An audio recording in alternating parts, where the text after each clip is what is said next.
Hello everyone. So we got this interesting question for juniors, and this question is taken from one of the Austrian exams. Let's see how we can solve this. This is a must attempt for juniors. I mean, from grade 5 to grade 7. Okay. So let's see how we can do this. First of all, I'll be marking few points on this figure. I'll be taking this point as point B, point C, point D, and point E. Okay.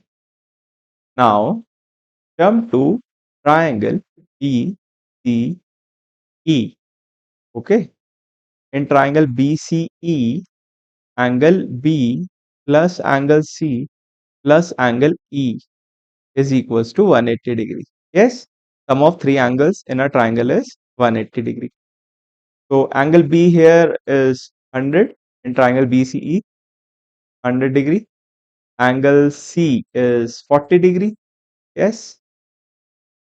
And using this, we can find angle E. Correct. So angle E will turn out to be 40 degree. Please keep this in mind and let's mark this in the figure. This is 40 degree. Okay.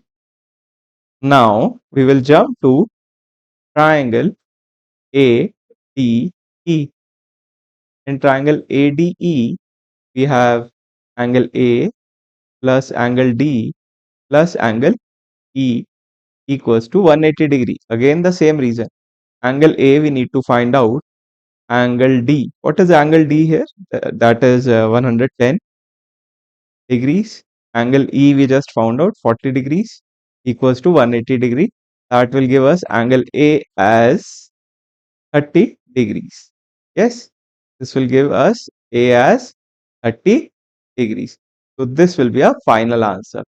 This angle A that we need to find is 30 degrees. Question mark is 30 degrees. Correct. I hope you enjoyed the solution. If yes, please like the video, share the channel with your friends and subscribe the channel. Thank you.